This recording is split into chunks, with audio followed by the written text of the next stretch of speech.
पूरे ब्रह्मांड में सबसे ज्यादा तानाशाह अगर कहीं का विपक्ष है, सबसे ज्यादा भ्रष्ट कहीं का विपक्ष है, तो हिंदुस्तान का विपक्ष है। हेमंत सोरेन फिर दोबारा सीएम बन के आ जाएंगे? हो सकता है आ जाए, नहीं आएंगे, हो सकता है। एक इतना करप्ट आदमी तो आएगा ही नहीं फिर से। ईडी से भी दरखास्त करेंगे और प्रधानमंत्री से भी दरखास्त करेंगे इस मंच से कि भाई ये अमित शाह जी से भी दरखास्त करेंगे गृह मंत्री से, जो ईडी ने जब्त किया सही में इस पैसे को आप जो है ना मैया योजना के नाम से आप जो सही में यहाँ के लोगों को, गरीब महिलाओं को जरूरत है, दान कर दीजिए। की सरकार है और जाइए हेमंत सोरेन से 5 कड़वे सवाल पूछ दीजिए, वो जो है आपके ऊपर केस डाल देंगे। कहानी यही हुआ ना इनके साथ। धारा से विपरीत बहना सबके बस की बात नहीं होती। इस वक्त एक साथ 2 ऐसे मेहमान हमारे साथ हैं। एक तो हमारे मेजबान हैं और एक वाकई मेहमान हैं जो पड़ोसी राज्य बिहार से आए हैं। नाम बताने की जरूरत नहीं, आप समझ गए होंगे कि मैं बात मनीष कश्यप की कर रहा हूं। ये जो दोनों व्यक्ति हमारे साथ बैठे हैं, दोनों ने धारा के विपरीत जाके काम किया, सत्ता के विपरीत जाके काम किया। धारा तो छोटा शब्द है और करीब करीब 9 महीने इनको और 1 साल उनको जेल की हवा खानी पड़ी, जेल की सख्तियां सहनी पड़ी। इनका कसूर क्या था, ये आज तक समझ पाए हैं या नहीं, ये इन्हीं से जानने की कोशिश करेंगे। और ये दोनों शख्सियतें हैं, इन्होंने अपनी दम पर अपनी पहचान बनाई है। आज से लेके पिछले 25 सालों के आसपास हो गए। आपका मेहमान के नाते आपका स्वागत है मनीष कश्यप जी। सबसे पहले तो मैं चाहूंगा कि अब आप यूट्यूबर बन जाए आज 15-20 मिनट। देखिए, सबसे पहले आप लोगों को धन्यवाद, न्यूज 11 के टीम को, सबको धन्यवाद। इस देश को देखना चाहिए कि कैसे जो है विपक्ष जो है पत्रकारिता का गला दबाता है। 9 महीना जेल में ये भी रहे, 9 महीना जेल में मैं भी रहा। इन्हें धनबाद जेल में रहना पड़ा और हेमंत सोरेन की सरकार ने जो है अनेकों फर्जी मुकदमे में जो है इन्हें जेल में डाला। जब इनका बेल हो जाता था तो दूसरा केस कर दिया जाता था इनके ऊपर। सेम कहानी मेरे साथ भी हुई। और ये विपक्ष, जब प्रेस फ्रीडम इंडेक्स की बात आती है ना, तो सबसे ज्यादा हल्ला यही विपक्ष मचाता है कि प्रेस फ्रीडम इंडेक्स में जो है भारत कहां है, भारत कहां है। आज आप पश्चिम बंगाल में टीएमसी के कार्यालय में घुस के जो है कड़वे सवाल नहीं पूछ सकते हैं। आज जो है हेमंत सोरेन की सरकार है और जाइए हेमंत सोरेन से 5 कड़वे सवाल पूछ दीजिए, वो जो है आपके ऊपर केस डाल देंगे। कहानी यही हुआ ना इनके साथ। इन्होंने हेमंत सोरेन से कोयला चोरी पे सवाल पूछ दिया कि कोयला चोरी हो रहा है, अरबों का घोटाला हो रहा है, और इन्हें जेल में डाल दिया गया। मैंने बिहार में जो है तेजस्वी यादव जी से सवाल पूछ दिया, उस समय वो सरकार में थे, उन्होंने जो है फर्जी मुकदमा करवा के जो है मुझे तमिलनाडु जेल में भेज दिया। तो ये सच्चाई है और इस सच्चाई को देश को देखना चाहिए कि अगर आप चाहते हैं कि सच में प्रेस काम करे और आजादी के साथ काम करे, तो ये जो गुलामी की जंजीरों में प्रेस को बांधने का प्रयास विपक्षी सरकार करती है ना, उसको जो है कहीं नहीं तो कहीं जो है सत्ता से उखाड़ फेंकना होगा। केरल में आप जाके रिपोर्टिंग नहीं कर सकते हैं उस वहां के सरकार के खिलाफ। तमिलनाडु में सौकू शंकर नाम के एक यूट्यूबर हैं, वो भी जेल में है अभी, सौकू शंकर। उनको सुप्रीम कोर्ट ने बेल दिया और फिर से तमिलनाडु सरकार ने जेल में डाल दिया। झारखंड में इनकी स्थिति देख लीजिए, बिहार में हमारी स्थिति देख लीजिए, बंगाल में तो कोई चू तक नहीं करता है। चिंता मत करो, बहुत दिन की स्थिति नहीं है इनकी। हाँ, चिंता मत करिए। देखो मनीष, छोटे भाई हो, कभी कभी ये सब चीज से ना गुजरना पड़ता है। इससे गुजरने से आदमी और फौलादी ताकत लेके बाहर आता है। तुम्हारे मामले में हमें जहाँ तक पता है, मैं उस समय जेल में था, मैं अखबार के माध्यम से तुम्हारा चीज़ों को देखा करता था और मुझे ये महसूस होता था, मैं फ़ोन से, जब वो जो सरकारी फ़ोन था उससे फ़ोन करके कहता था कि यार कुछ पैसा अगर बचा हुआ है तो मनीष को मदद करो। और मैं वहाँ पर जो साथी लोग के साथ जेल में बैठा रहता था, अखबार पढ़ता था, मैं बोला यार मैं निकल जाऊँगा तो इसके पास जरूर जाऊँगा, क्योंकि मदुरई का मामला है। तुम्हें और ज़्यादा प्रताड़ित किया गया, हमें तो चलो धनबाद में रखा गया। और मैं तुम्हें एक छोटी सी वाकया कहता हूँ मनीष, चाहे तुम अभी हमें से इंटरव्यू करने से पहले बोले छोटे भाई हो कि मैं यूट्यूबर था। देखो, यूट्यूबर हो चाहे चैनल चलाओ चाहे अखबार लिखो, पत्रकार का एक ही चीज़ है कि हम समाज में उन चीज़ों को लाते हैं जो इनको बर्दाश्त नहीं। दरअसल अकुंठ भ्रष्टाचार में जो ये लोग जब घुस जाते हैं ना, उस समय कुछ जो इनके प्यादे होते हैं ना, उनको ये कतई पसंद नहीं होता है कि अब अच्छी बातों बोलो। हो सकता है कि सत्ता के पास जितना पैसा पहुंचना चाहिए उस पैसे को नहीं पहुंचा रहा, बीच में कुछ प्यादा लोग खाते हैं ना, तो प्यादा लोग ही पूरा एक समीकरण बुनते हैं कि ये तो आपके खिलाफ बोल रहा है, ये तो आपके फेवर में बोल रहा है। ये आप बिहार का भी आप लालू परिवार जी का भी जो आपके ऊपर टॉर्चर किया उसको देख लो आप, तो वहाँ भी इसी तरह के प्यादे लोग थे, बालू चोर तमाम जो अभी ईडी के केस में जेल में है। हमारे यहाँ लैंड स्कैम हुआ, हमारे यहाँ सबसे बड़ा अगर हमने एक रीट पिटीशन दायर कर रखा है, आज उनकी सुनवाई चल रही थी। कपिल सिब्बल जी क्यों इतना सरकार खर्चा कर रही है, इतना 10 लाख 15 लाख सुनते हैं, उनका 25 लाख का फीस है उनको, शायद से 25 लाख फीस है उनको, सैकड़ों बार यहाँ लाए हैं। भैया तुम मैया योजना में और 500 रुपया बढ़ा देते, 10 लाख रुपया नहीं, 25 लाख का फीस नहीं देते, बढ़ा देते। हम तो बोल रहे हैं मैया लोग को बढ़ा दीजिए। क्यों हम लोग जैसे पत्रकार जब केस करते हैं और आप उनको ले आते हैं कपिल सिब्बल जी को, कपिल सिब्बल जी एक बार नहीं आए। मेरे भी केस में सुप्रीम कोर्ट में कपिल सिब्बल जी अपीयर हुए थे मेरे खिलाफ, और कपिल सिब्बल जी ने ऐसा बात बोला जो एग्जिस्ट ही नहीं करता था। बोला क्या कि मनीष कश्यप के वीडियो की वजह से तमिलनाडु में हत्याएं हुई हैं, और तमिलनाडु गवर्नमेंट बोला कि यहाँ पे कुछ हुआ ही नहीं, गवर्नमेंट बोला। मैं तुम्हें एक सवाल मेरे मन में, आप दोनों सार्वजनिक जीवन के आदमी, आप दोनों सार्वजनिक जीवन के आदमी, दूसरे को परेशान करते हुए होते हुए देखते थे तो आवाज उठाते थे, यही करते थे ना? आप भी यही करते थे। जेल के जो सख्तियों के जो पहले साक्षात्कार आप लोगों ने किए, थोड़ा सा आप पहले बताते फिर आप। नहीं देखिए, ये तो पहले मनीष से पूछ लो, क्योंकि हम इस परिवेश में हैं, हम ये इसी परिवेश में थे। धनबाद के जेल में जो लोग थे छोटे भाई बन गए थे, कोई दोस्त बन गए थे, कोई छोटे छोटे कामों में हमको, जब हम धनबाद का नेटिव पैलेस मेरा धनबाद ही है, जब मैं जेल में था तो बहुत लोग आके पैर छूते थे कि अरे भैया आप कैसे हैं, आपके साथ अन्याय हुआ है। क्योंकि धनबाद में 90% जेल में 2 ही लोग रहते हैं, एक तो दहेज वाले और दूसरा कोयला चोर। तो कोयला चोर बोलते थे आप क्यों इतना चलाते थे? देखिए आपका चलाने से कुछ नहीं हुआ, हम लोग आए ना, छोटा मोटा केस लेके आए, हम लोग कल चले जाएंगे। हम फिर जब तक हम जेल में थे तब वो 3-4 बार घूम चुके थे जेल, मैंने आना जाना उनका लगा रहता था, क्योंकि एक आईवास था।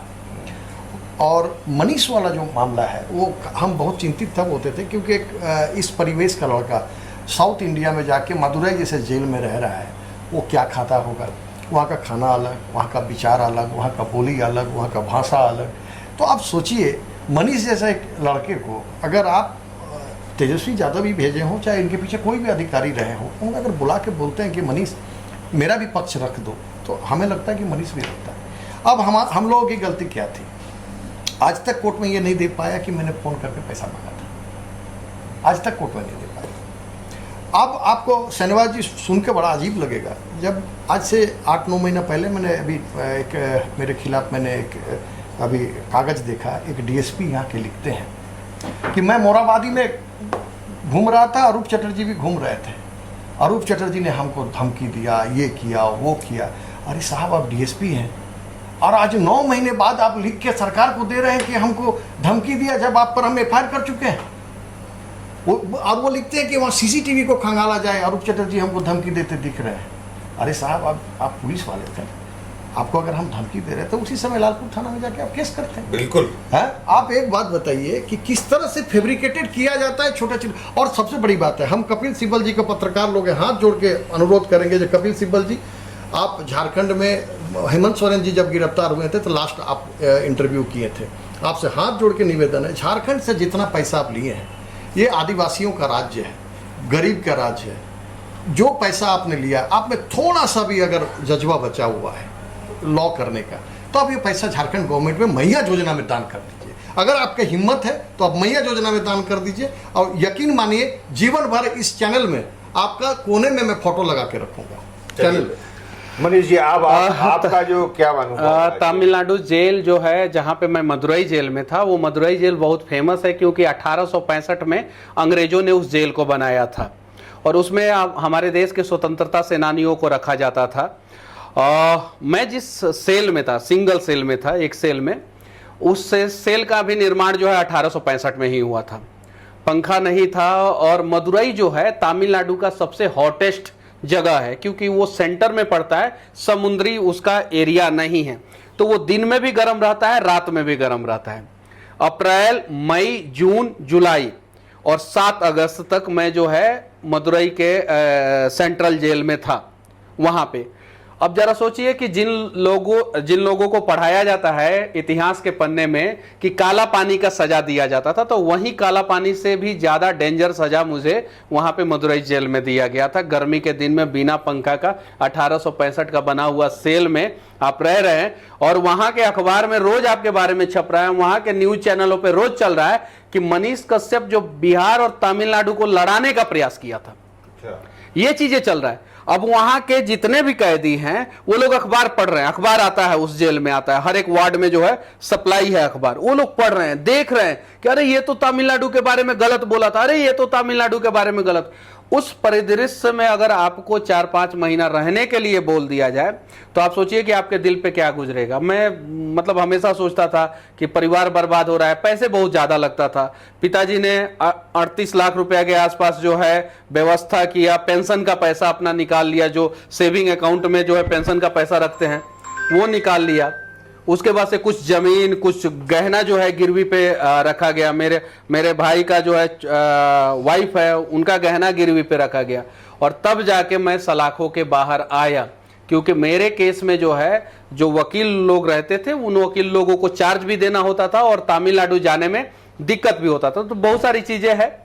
इस प्रकार का करतूत जो है विपक्ष को नहीं करना चाहिए, और विपक्षी पार्टी एक ऐसी पार्टी है जो इस पूरे ब्रह्मांड में सबसे ज्यादा तानाशाह अगर कहीं का विपक्ष है, सबसे ज्यादा भ्रष्ट कहीं का विपक्ष है तो वो हिंदुस्तान का विपक्ष है। तानाशाह नहीं है, भ्रष्ट है। तानाशाह भी है। आप ममता बनर्जी को देख लीजिए, एकदम बिल्कुल तानाशाह है ममता बनर्जी। आज वहां पे जो कांड हुआ है उस कांड के बावजूद जो है वो डॉक्टरों से बात करने के जगह पे डॉक्टरों को धमकी देती हैं, तो इसको तानाशाही ही कहते हैं। तेजस्वी यादव जी जब सरकार में थे तो विधानसभा में खड़े होकर गृह राज्य मंत्री जी को धमकी देते थे, नित्यानंद राय जी को, कि बिहार है सबको सुधार दिया जाएगा, यानी तानाशाही है।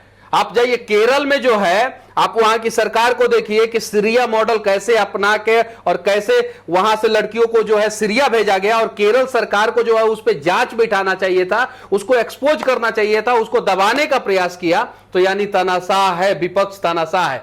और तानाशाही का एक्चुअल पैरामीटर अगर आपको जानना है तो इस विपक्ष की गॉड मदर जो थी, इस विपक्ष की गॉड मदर इंदिरा गांधी थी, जिन्होंने 75 में इमरजेंसी लगाया। तो यानी विपक्ष तानाशाह है, और विपक्ष अगर तानाशाह नहीं होता तो इंदिरा गांधी ने लालू प्रसाद यादव को मिसा, maintenance of internal security act में जेल में डाला था, और उसी मिसा का नाम बाद में एनएसए हो गया जो मेरे ऊपर लगा।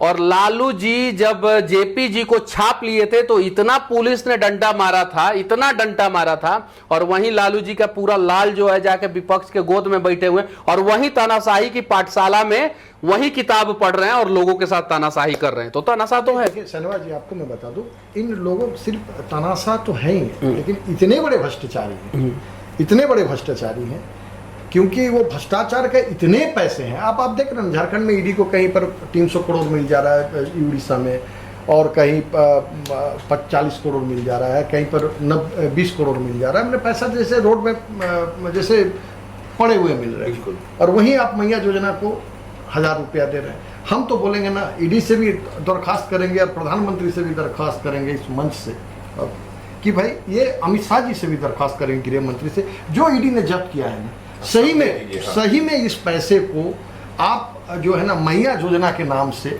आप जो सही में यहाँ के लोगों को, गरीब महिलाओं को जरूरत है, दान कर दीजिए, दे दीजिए, पैसा को वापस कर दीजिए। चूंकि झारखंड का पैसा, चूंकि परिप्रेक्ष्य ये बिहार का कह रहा है, मैं झारखंड का कह रहा हूँ। आप सोचिए मैया योजना का 1,000 रुपया देना है, और एडवर्टीजमेंट आप पूरा पेज को, टीवी मीडिया, हमको भी मैंने लिख दिया कि मेरे को एडवर्टीजमेंट नहीं चाहिए। मैंने आपको ये बताऊं कि अरबों रुपया खर्च किया गया मैया योजना के लिए, लेकिन सरकार ये बता दे मैया योजना का पैसा कहां से लाएगी। आज ये ठगने का काम नहीं हो रहा है। अगर आप दिखाएंगे जो ये ठगने का काम हो रहा है मैया योजना, क्योंकि अगला महीना 2, 3, 4 या 8 तारीख तक आचार संहिता या 10 तारीख तक आचार संहिता लगना है, मैया योजना का पैसा कोई ये जानता है, कोई ये ज्योतिष है कि हेमंत सोरेन दोबारा रिपीट करेंगे? कोई ये जानता है कि बीजेपी रिपीट नहीं करेगी? कोई ये जानता है कि हेमंत सोरेन फिर दोबारा सीएम बन के आ जाएंगे? हो सकता है आ जाए, लेकिन ये तो कोई नहीं आएंगे। हो सकता है एक इतना करप्ट आदमी तो आएगा ही नहीं फिर से। हम करप्ट इसलिए बोल रहे हैं कि ये बेल पे हैं, ये रिहा नहीं हुए, ये बेल पे हैं, और बहुत सारा जमीन घोटाला से लेके कोयला घोटाला से लेके बहुत सारा घोटाला, तो ऐसे लोग जो है फिर रिपीट नहीं होने वाले। और इस बार जो है उनकी पार्टी जो है मैक्सिमम 15 सीट जीत पाएगी, उससे ज्यादा सीट नहीं जीत पाएगी। देखिए अब हमारे ऊपर क्या हुआ मैं आपको बताता हूँ। जो मैया योजना का जो पैसा है, आप जो एडवर्टीजमेंट में खर्चा कर रहे हैं, आप सीधे डाल देते पैसे में। और अभी जो बीजेपी ये कह रही है, मैं बीजेपी का मुखपत्र तो नहीं हूं अभी, लेकिन मैं बीजेपी जो कह रही है कि भाई आप पहले से क्यों नहीं दिए, तो बहुत अच्छा तर्क दिया किसी ने कि हेमंत जी को ईडी ने जेल भेज दिया था। तो भैया 3.5 करोड़ जनता है, 4 करोड़ जनता है, क्यों जेल भेज दिया था? क्यों जेल भेज दिया था हेमंत सोरेन को? हेमंत सोरेन और हाँ, एक और चीज, अगर हेमंत सोरेन जेल जाने के बाद भी बाहर निकल के कहते हैं कि हमें प्रताड़ित किया गया, हम निर्दोष हैं, तो हेमंत सोरेन बताए कि इनको क्यों जेल में डाला गया था? हाँ, सवाल तो है। इनको क्यों जेल में डाला गया था? उनकी पत्नी इनको भी तो इन्हीं की सरकार ने जेल डाला था ना। विधानसभा में कह रही है, और हेमंत जी हाथ दिखाते थे कि देखो मेरा जेल का छाप है, तो क्या मेरे पास नहीं है? मेरे पत्नी नहीं थी। आप इतना छोड़ दो, इन लोग का मोरल इतना गिरा हुआ है, पत्नी और बच्चे पर भी केस करते हैं, लेकिन हम पत्रकार बहुत अच्छे हैं उसमें कि हम उनके पत्नी और उनके बच्चे को कभी देखते नहीं है, माँ के रूप में सम्मान देते हैं। तो आप सोच लो कितना केस हुआ था आपके ऊपर? 17 या 20 केस किए थे लोग। मतलब कि एक केस तो ऐसा हुआ था मनीष भाई, हाँ। जो मैं धनबाद जेल में था, और रंगदारी मांगा था मैं जमशेदपुर से, धनबाद, और मैं प्रत्यक्ष जमशेदपुर में गोलंबर में खड़ा होकर पिस्टल सटाया, बोला मैं 15 लाख रुपया नहीं दोगे गोली मार देंगे। उस केस को भी झारखंड पुलिस दबाव में, अधिकारियों से बात होती है, इतने दबाव में थे कि उस केस को भी ट्रू कर दिया। इतने दबाव में मेरे ऊपर बिहार में क्या हुआ कि आचार संहिता का उल्लंघन का मेरे ऊपर केस हुआ, एक केस हुआ, और केस जो है ना 2025 के डेट में कर दिया गया, 2025 के डेट में कर दिया गया। मतलब कि मैं हाँ, और 8वां महीना, 4था महीना में ये सारे चीज हुआ, केस हुआ मेरे ऊपर, या 3रा महीना में केस हुआ, 8वां महीना 2025 के डेट में केस कर दिया गया। आप शहनवाज जी, आप पत्रकार हैं, आप भी मनीष जी आप पत्रकारी हैं, अब मैं पत्रकारी मानता हूं। कारण है कि देखिए बीजेपी आप पार्टी ज्वाइन कर चुके हैं, और ये कोई विषय नहीं है कि आप पार्टी ज्वाइन कर लिए तो पत्रकारिता आप छोड़ दें। मैं आपको ये निवेदन करूंगा कि झारखंड में आप एक RTI दाखिल करें और पूछें कि कपिल सिब्बल यहाँ कितने केस लड़ा है, अरबों रुपया खर्च हुआ है कपिल सिब्बल के पीछे, क्यों? आपकी ये बेईमानी ढकने के लिए? क्यों ये मैया योजना का आज आप रोना रो रहे हैं कि केंद्र सरकार पैसा दे दे, हम मैया योजना रहे का पूरा पैसा? मैं ये कह रहा हूं, दावे के साथ कह रहा हूं कि कपिल सिब्बल को जितना पैसा दिया गया है ना, ये पैसा सिर्फ आप निकाल दे तो 1 साल मैया योजना का पैसा दिया जा सकता है। क्यों दिया आप उनको पैसा? क्योंकि सिर्फ आप वोट बैंक की राजनीति, वोट बैंक की नहीं, कपिल सिब्बल को देने के पीछे कि मैं अपनी भ्रष्टाचार को छिपाऊं। अरे भैया, हम लोग का यहाँ पर कहावत है झारखंड में कि भात से अगर मछली को ढक दिया जाता है तो मछली का सुगंध नहीं जाता है, वापस आ ही जाता है। चलिए, तो 2 बेहद महत्वपूर्ण लोग, 2 ऐसे लोग जिन पर एक ही तरह की प्रताड़ना हुई, हमारे साथ थे। बहुत कुछ कहना सुनना बाकी भी रह गया, समय की कमी है। देखते रहिए न्यूज़ 11 भारत डिजिटल।